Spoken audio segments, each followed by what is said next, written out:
ഇനി നമുക്ക് ഡയാമാഗ്നറ്റിക് സബ്സ്റ്റൻസുകളുടെ കുറച്ച് പ്രോപ്പർട്ടീസ് നോക്കാം. ഒരു 3 പ്രോപ്പർട്ടി ആദ്യമായി നമ്മൾ ബോർഡിൽ എഴുതിയിട്ടുണ്ട്. അതിനുശേഷം ബാക്കിയുള്ള പ്രോപ്പർട്ടീസിനെ കുറിച്ച് നമുക്ക് ചർച്ച ചെയ്യാം. Properties of diamagnetic substances. ഒന്നാമത്തെ പ്രോപ്പർട്ടി നോക്കാം.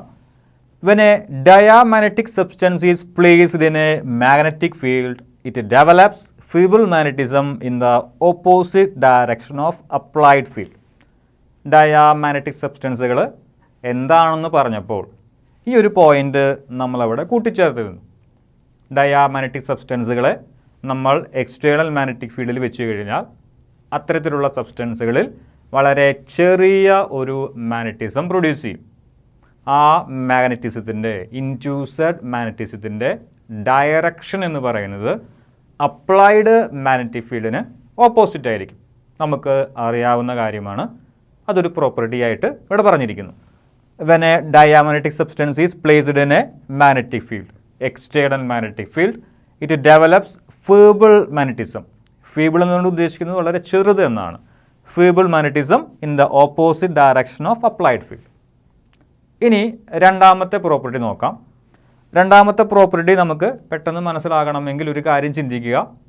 ഒരു ഡയാമാഗ്നറ്റിക് സബ്സ്റ്റൻസ് നമ്മൾ മാഗ്നറ്റിക് ഫീൽഡിൽ വെച്ച് കഴിഞ്ഞാൽ ആ സബ്സ്റ്റൻസ് പ്രൊഡ്യൂസ് ചെയ്യുന്ന മാഗ്നറ്റിക് ഫീൽഡ് അപ്ലൈഡ് മാഗ്നറ്റിക് ഫീൽഡിന് നേരെ എതിർദിശയിലായിരിക്കും. ആ ഒരു കാര്യം ഒന്ന് ആലോചിക്കുക. പുറമേ നിന്ന് നമ്മളൊരു എക്സ്റ്റേണൽ മാഗ്നറ്റിക് ഫീൽഡ് കൊടുക്കുന്നുണ്ട്. ആ മാഗ്നറ്റിക് ഫീൽഡ് കാരണമുണ്ടാകുന്ന മാഗ്നറ്റിക് ലൈൻസ് ഓഫ് ഫോഴ്സ്, അതായത് മാഗ്നറ്റിക് ഫീൽഡ് ലൈൻസ് ആണ് ഇവിടെ കാണിച്ചിരിക്കുന്നത്. ഈ നടുവിൽ വെച്ചിരിക്കുന്നത് ഒരു ഡയാമാഗ്നറ്റിക് സബ്സ്റ്റൻസുമാണ്. ഡയാമാഗ്നറ്റിക് സബ്സ്റ്റൻസ് ഇപ്പോൾ ഒരു മാഗ്നറ്റാണ്, വളരെ ചെറിയ പവറുള്ള ഒരു കുഞ്ഞൊരു മാഗ്നറ്റ്. ആ മാഗ്നറ്റ് പ്രൊഡ്യൂസ് ചെയ്യുന്ന മാഗ്നറ്റിക് ഫീൽഡ് അപ്ലൈഡ് മാഗ്നറ്റിക് ഫീൽഡിൻ്റെ നേരെ എതിർദിശയിലായിരിക്കും എന്നുള്ള കാര്യം ഓർക്കണം. അങ്ങനെയെങ്കിൽ ഈ മാഗ്നറ്റിക് ലൈൻസ് ഓഫ് ഫോഴ്സ് അല്ലെങ്കിൽ മാഗ്നറ്റിക് ഫീൽഡ് ലൈൻസ് ഈ മാഗ്നറ്റിക് ഡയാമാഗ്നറ്റിക് സബ്സ്റ്റൻസ് കാരണം റിപ്പൽ ചെയ്യപ്പെടും. അതായത് ഇതിൻ്റെ ഉള്ളിൽ കൂടി പോകാൻ കഴിവുണ്ടായിട്ടും ശരിക്കും നേരെ സ്ട്രെയിറ്റ് ആയിട്ട് വേണമെങ്കിൽ ഈ ഒരു മാഗ്നറ്റിക് സബ്സ്റ്റൻസിൻ്റെ ഉള്ളിൽ കൂടി പോകാം. ഈ മാഗ്നറ്റിക് ഫീൽഡ് ലൈന് വേണമെങ്കിൽ പോകാം.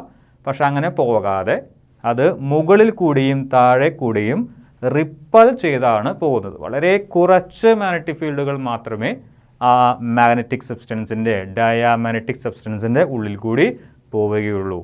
അതാണ് നമ്മുടെ രണ്ടാമത്തെ പ്രോപ്പർട്ടി. നോക്കുക, lines of force get repelled. External magnetic field കാരണമുണ്ടാകുന്ന മാഗ്നറ്റിക് ഫീൽഡ് ലൈൻ ഒരിക്കലും ഇതിൻ്റെ ഉള്ളിൽ കൂടി പോവുകയില്ല. വളരെ കുറച്ച് ലൈനുകളെ പോവുകയുള്ളൂ. ബാക്കിയുള്ള ലൈനുകൾ മുഴുവൻ ഈ ഡയാമാഗ്നറ്റിക് സബ്സ്റ്റൻസുകൾ കാരണം അല്ലെങ്കിൽ ഡയാമാഗ്നറ്റിക് സബ്സ്റ്റൻസ് കാരണം റിപ്പൽ ചെയ്യപ്പെടും. ഞാനിവിടെ ഒരു ലൈനൊക്കെ വരച്ചിട്ടുണ്ട്. ഓക്കെ, ബാക്കിയുള്ള ലൈനുകൾ മുഴുവൻ അത് കാരണം ഈ ഡയാമാഗ്നറ്റിക് സബ്സ്റ്റൻസ് കാരണം റിപ്പൽ ചെയ്ത് ആ സബ്സ്റ്റൻസിൻ്റെ പുറമേ കൂടി ഒരല്പം വളഞ്ഞിട്ടാണ് പോകുന്നത്. അതിന് കാരണം ഇതാണ്. ഇത്തരത്തിലുള്ള സബ്സ്റ്റൻസുകൾ ഡയാമാഗ്നറ്റിക് സബ്സ്റ്റൻസുകൾ പ്രൊഡ്യൂസ് ചെയ്യുന്ന മാഗ്നറ്റിക് ഫീൽഡ് അപ്ലൈഡ് മാഗ്നറ്റിക് ഫീൽഡിന് ഓപ്പോസിറ്റ് ഡയറക്ഷനിലായതുകൊണ്ട് അപ്ലൈഡ് മാഗ്നറ്റിക് ഫീൽഡിൻ്റെ മാഗ്നറ്റിക് ഫീൽഡ് ലൈൻസ് എന്ത് ചെയ്യപ്പെടും? റിപ്പൽ ചെയ്യപ്പെടും. ഓക്കെ, അതാണ് നമ്മുടെ രണ്ടാമത്തെ പോയിന്റ്. ഇനി മൂന്നാമത്തെ പോയിന്റ് നോക്കാം. Diamagnetic substance moves from stronger to weaker parts of the field. ഈ ഒരു പോയിന്റ് നമ്മൾ ഇൻട്രൊഡക്ഷനിൽ കൂട്ടിച്ചേർത്തതാണ്. അതായത് ഡയാമാഗ്നറ്റിക് സബ്സ്റ്റൻസുകൾക്ക് എപ്പോഴും എവിടെ നിന്ന് എങ്ങോട്ട് മൂവ് ചെയ്യാനായിട്ടുള്ള ഒരു ടെൻഡൻസി ആയിരിക്കും? നോക്കുക, സ്ട്രോങ്ങർ ഭാഗങ്ങളിൽ നിന്നും വീക്കർ ഭാഗങ്ങളിലേക്ക് ഒരു മാഗ്നറ്റിക് ഫീൽഡിൻ്റെ സ്ട്രെങ്ത് കൂടുതലുള്ള ഏരിയയിൽ നിന്ന് സ്ട്രെങ്ത് കുറവുള്ള ഏരിയയിലേക്ക് മൂവ് ചെയ്യാനായിരിക്കും എപ്പോഴും ഒരു ഡയാമാഗ്നറ്റിക് സബ്സ്റ്റൻസിൻ്റെ ടെൻഡൻസി. നമുക്ക് അത് എങ്ങനെ ഡെമോൺസ്ട്രേറ്റ് ചെയ്യാം? 2 ബാർ മാഗ്നറ്റുകൾ എടുക്കുക. ഇത് ഒരു നോർത്ത് പോളും സൗത്ത് പോളുമുള്ള ഒരു ബാർ മാഗ്നറ്റാണ്. ഇത് മറ്റൊരു ബാർ മാഗ്നറ്റാണ്. ഈ 2 ബാർ മാഗ്നറ്റുകളുടെയും പോളുകളുടെ ഭാഗത്ത്, അതായത് ഈ ഭാഗത്തും എൻ്റെ ഈ 4 ഫിംഗർ ഇരിക്കുന്ന ഭാഗം, ഈ ഭാഗത്തും സ്ട്രോങ്ങർ മാഗ്നറ്റിക് ഫീൽഡ് ആയിരിക്കും. ഞാൻ അതിൻ്റെ മുകളിൽ ഒരു വാച്ച് ഗ്ലാസ് പോലെയുള്ള ഒരു ചെറിയൊരു ഗ്ലാസ് ഷീറ്റ്, ഗ്ലാസ് പ്ലേറ്റ് വെച്ചിട്ടുണ്ട്. അതിൽ ഞാനൊരു ഡയാമാഗ്നറ്റിക് ലിക്വിഡിനെയും വെച്ചിട്ടുണ്ട്. അതായത് തുടക്കത്തിൽ അതിങ്ങനെ പരന്നിട്ടായിരുന്നു ഉണ്ടായിരുന്നത്. ഇതാ ഇങ്ങനെ ലിക്വിഡ് ഒഴിക്കുമ്പോൾ നിങ്ങൾക്ക് അറിയാമെന്ന് വിചാരിക്കുന്നു, ഇതേപോലെ പരന്നായിരിക്കും ഇരിക്കുക. പക്ഷേ അതൊരു ഡയാമാഗ്നറ്റിക് ലിക്വിഡ് ആയതുകൊണ്ട് ഈ ഭാഗം ഞാനൊരു സർക്കിൾ വരയ്ക്കാം. ഇതാ ഈ ഭാഗവും സ്ട്രോങ്ങർ ഫീൽഡുകളാണ്. ഈ ഭാഗവും സ്ട്രോങ്ങർ ഫീൽഡുകൾ ഉള്ള ഭാഗങ്ങളാണ്. അങ്ങനെയെങ്കിൽ അവിടെയൊക്കെ ഉള്ള ആ പരന്ന് കടന്നിട്ടുണ്ടായിരുന്ന ആ ലിക്വിഡ് എന്ത് ചെയ്യും? വീക്കർ ഫീൽഡിലേക്ക്, അതായത് നോർത്ത് പോളിരിക്കുന്ന ഈ ഭാഗവും സൗത്ത് പോളിരിക്കുന്ന ഈ ഭാഗവും അപേക്ഷിച്ച് സെൻറ്റർ ഭാഗത്ത് മാഗ്നറ്റിക് ഫീൽഡിൻ്റെ സ്ട്രെങ്ത് കമ്പാരിറ്റീവ്ലി കുറവാണ്. അങ്ങനെയെങ്കിൽ ഈ ലിക്വിഡ് എന്ത് ചെയ്യും? നേരെ വശങ്ങളിൽ നിന്നൊക്കെ, അതായത് ഇടത് ഭാഗത്തു നിന്നും വലതു ഭാഗത്തു നിന്നൊക്കെ മാറി എവിടെ വന്ന് അക്യുമുലേറ്റ് ചെയ്യും? ഈ ഒരു വാച്ച് ഗ്ലാസിൻ്റെ സെൻറ്ററിൽ വന്ന് അക്യുമുലേറ്റ് ചെയ്യും. അതായത് സ്ട്രോങ്ങർ ഫീൽഡുകളിൽ നിൽക്കാനായിട്ട് അദ്ദേഹത്തിന് താല്പര്യമില്ല. വീക്കർ ഫീൽഡിലേക്ക് വരാനാണ് എപ്പോഴും ഒരു ഡയാമാഗ്നറ്റിക് സബ്സ്റ്റൻസ് ശ്രമിക്കുക. അതാണ് നമ്മുടെ മൂന്നാമത്തെ point. Diamagnetic substances moves from stronger to weaker parts of the field. ഇനി നാലാമത്തെ പ്രോപ്പർട്ടി നോക്കാം. ദ സസെപ്റ്റിബിലിറ്റി ദാറ്റ് ഈസ് കൈം of diamagnetic material is small and negative. ഈ സസെപ്റ്റിബിലിറ്റിയെക്കുറിച്ചൊക്കെ നമ്മൾ നേരത്തെ പറഞ്ഞു. മാഗ്നറ്റിക് സസെപ്റ്റിബിലിറ്റി ആയതുകൊണ്ടാണ് കൈ സഫിക്സ് എം എന്ന് എഴുതിയിരിക്കുന്നത്. എം എന്ന് ഉദ്ദേശിച്ചത് മാഗ്നറ്റിക് എന്നാണ്. കൈ എന്ന് പറഞ്ഞു കഴിഞ്ഞാൽ സസെപ്റ്റിബിലിറ്റി. കൈ എം മാഗ്നറ്റിക് സസെപ്റ്റിബിലിറ്റി ആരുടെ? ഒരു ഡയാമാഗ്നറ്റിക് സബ്സ്റ്റൻസിൻ്റെ. അതിൻ്റെ വാല്യൂവിനെ കുറിച്ചിട്ടാണ് ആദ്യത്തെ പോയിന്റ് പറഞ്ഞിരിക്കുന്നത്. അത് വളരെയധികം ചെറുതുമായിരിക്കും. അതായത് ഒരു ഡയാമാഗ്നറ്റിക് സബ്സ്റ്റൻസിൻ്റെ കൈ എമ്മിൻ്റെ വാല്യൂ വളരെയധികം ചെറുതുമായിരിക്കും. അതേസമയം അത് ഒരു നെഗറ്റീവ് വാല്യൂവും ആയിരിക്കും. അടുത്തത് ഫിഫ്ത്ത് പ്രോപ്പർട്ടിയാണ് ദ റിലേറ്റീവ് പെർമിയബിലിറ്റി. അതായത് mu r is positive but less than 1 for a diamagnetic material. ഇത് മാഗ്നറ്റിക് സസെപ്റ്റിബിലിറ്റി ആണെങ്കിൽ ഇത് റിലേറ്റീവ് പെർമിയബിലിറ്റി ആണ്, mu r ആണ്. ആരുടെ വാല്യൂ ആണ്? ഒരു ഡയാമാഗ്നറ്റിക് സബ്സ്റ്റൻസിൻ്റെ വാല്യൂ ആണ്. mu r ഒരു ഡയാമാഗ്നറ്റിക് സബ്സ്റ്റൻസ്, അതിൻ്റെ വാല്യൂ എപ്പോഴും പോസിറ്റീവ് ആയിരിക്കും. പക്ഷേ അത് ഒന്നിനേക്കാളും ചെറുതായിരിക്കും. ചെറിയ വാല്യൂ ആണ്, പക്ഷേ അത് പോസിറ്റീവാണ് ഫോർ എ ഡയാമാഗ്നറ്റിക് മെറ്റീരിയൽ. അടുത്തത് sixth one, the susceptibility of diamagnetic substance is independent of temperature. നമ്മളിവിടെ പറഞ്ഞ ഈ സസെപ്റ്റബിലിറ്റി എന്ന് പറയുന്നത് ടെമ്പറേച്ചറുമായി യാതൊരു ബന്ധവുമില്ല. ഏത് തരത്തിലുള്ള സബ്സ്റ്റൻസുകളിലാണ്? ഡയാമാഗ്നറ്റിക് സബ്സ്റ്റൻസുകളിൽ. ഇനി അടുത്ത property seventh one, the physical state of diamagnetic material is solid, liquid or gas. നമുക്ക് ചുറ്റും ഒരുപാട് മെറ്റീരിയൽസ് ഉണ്ട്. അതിൽ ചിലതൊക്കെ ആരായിരിക്കും? ഡയാമാഗ്നറ്റിക് സബ്സ്റ്റൻസുകളായിരിക്കും. അതിൻ്റെ ഫിസിക്കൽ സ്റ്റേറ്റ് വേണമെങ്കിൽ സോളിഡ് ആകാം, ലിക്വിഡ് ആകാം, അതുമല്ലെങ്കിൽ ഗ്യാസും ആകാം. ഒരു ഉദ്ദേശം ഇത്രയേ ഉള്ളൂ. വേണമെങ്കിൽ ഒരു സോളിഡ് സ്റ്റേറ്റിലുള്ള മെറ്റീരിയൽസിന് ഒരു ഡയാമാഗ്നറ്റിക് സബ്സ്റ്റൻസ് ആകാം. ലിക്വിഡ് സ്റ്റേറ്റിലുള്ള ഒരു സബ്സ്റ്റൻസിന് വേണമെങ്കിൽ ഡയാമാഗ്നറ്റിക് സബ്സ്റ്റൻസ് ആകാം. ഗ്യാഷ്യസ് സ്റ്റേറ്റിലുള്ള ഒരു സബ്സ്റ്റൻസിന് വേണമെങ്കിൽ ഒരു ഡയാമാഗ്നറ്റിക് സബ്സ്റ്റൻസ് ആകാനായി സാധിക്കും. Eighth property, the magnetisation of diamagnetic substance last so long as the magnetizing field is applied. അതായത് നമ്മുടെ കയ്യിൽ ഒരു ഡയാമാഗ്നറ്റിക് സബ്സ്റ്റൻസ് ഉണ്ടെന്ന് വിചാരിക്കുക. ഇതിപ്പോൾ ഒരു ഡയാമാഗ്നറ്റിക് സബ്സ്റ്റൻസ് ആണ്. ഞാനൊരു എക്സ്റ്റേണൽ മാഗ്നറ്റിക് ഫീൽഡ് കൊടുത്തു. ഇതിൽ വളരെ ചെറിയ ഒരു മാഗ്നറ്റിക് ഫീൽഡ് പ്രൊഡ്യൂസ് ചെയ്യും. പക്ഷേ അത് ഓപ്പോസിറ്റ് ഡയറക്ഷനിലാണെന്ന് മാത്രം. ഞാൻ എത്ര സമയം വരെ പുറമേ നിന്ന് മാഗ്നറ്റിക് ഫീൽഡ് കൊടുക്കുന്നുണ്ടോ അത്രയും സമയം വരെ ഇത് മാഗ്നറ്റായിട്ട് ആക്ട് ചെയ്തുകൊണ്ടേയിരിക്കും. ഇതിലുള്ള മാഗ്നറ്റൈസേഷൻ അല്ലെങ്കിൽ ഈ മെറ്റീരിയലിൽ ഡെവലപ്പ് ചെയ്യുന്ന ആ ഒരു മാഗ്നറ്റൈസേഷൻ ലാസ്റ്റ് ചെയ്യും. എപ്പോഴാണോ ഞാൻ ആ എക്സ്റ്റേണലായി കൊടുക്കുന്ന മാഗ്നറ്റിക് ഫീൽഡ് പുറമേ നിന്ന് പിൻവലിക്കുന്നത് അപ്പോൾ തന്നെ ഈ ഒരു മെറ്റീരിയൽ ഡീമാഗ്നറ്റൈസ് ചെയ്യുകയും ചെയ്യും.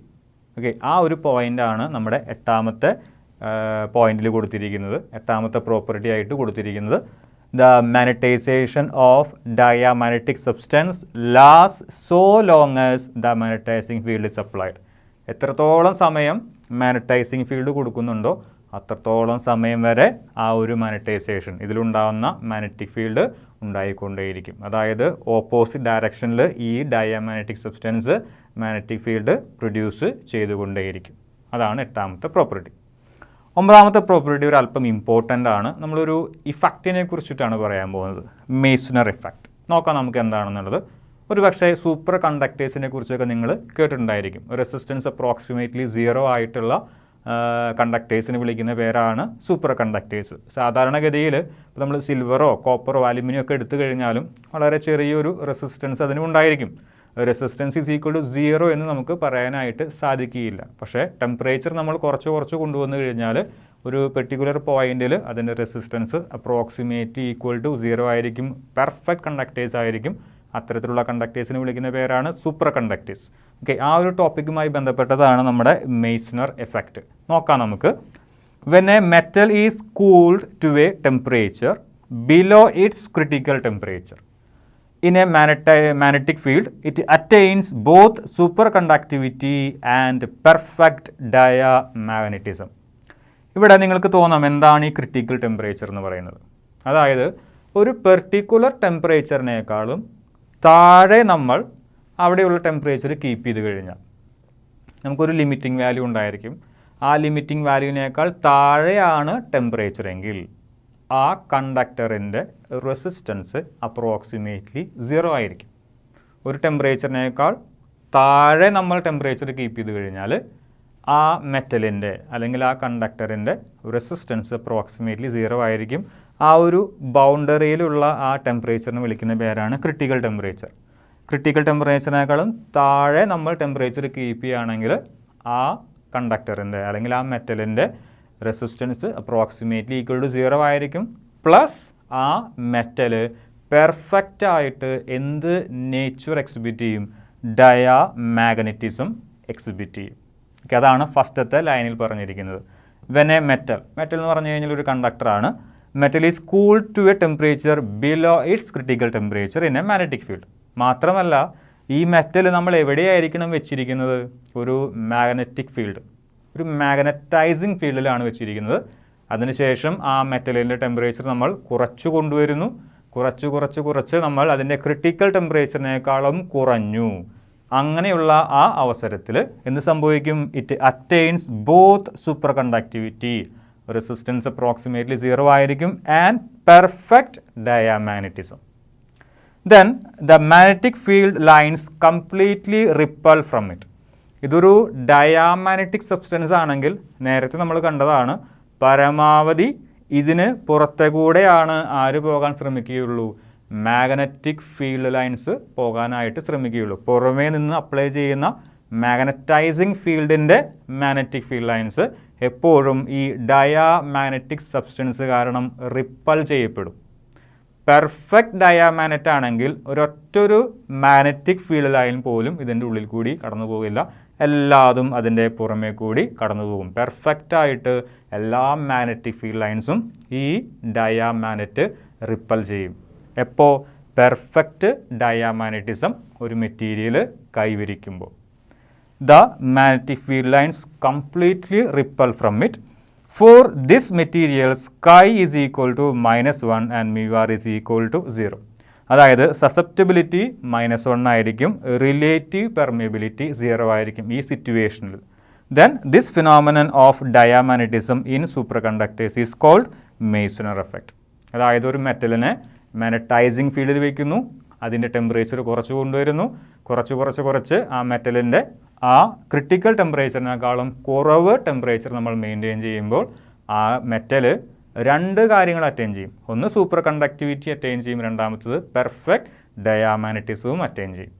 ഇനി ഈ ഡയാമാഗ്നറ്റിസം കാരണം, പെർഫെക്റ്റ് ഡയാമാഗ്നറ്റിസം കാരണം പുറമേ നിന്നുള്ള ഒറ്റ ഒരു മാഗ്നറ്റിക് ഫീൽഡ് ലൈൻ പോലും ഈ മെറ്റീരിയലിൻ്റെ ഉള്ളിൽ കൂടെ കടന്നു പോകില്ല, എല്ലാതും പെർഫെക്റ്റായിട്ട് റിപ്പൽ ചെയ്യപ്പെടും. ഇങ്ങനെ സൂപ്പർ കണ്ടക്ടേഴ്സ് പെർഫെക്റ്റ് ഡയാമാഗ്നറ്റിസം കൈവരിക്കുന്ന ആ ഒരു ഫിനോമിനനെ വിളിക്കുന്ന പേരാണ് മെയ്സ്നർ ഇഫക്റ്റ്.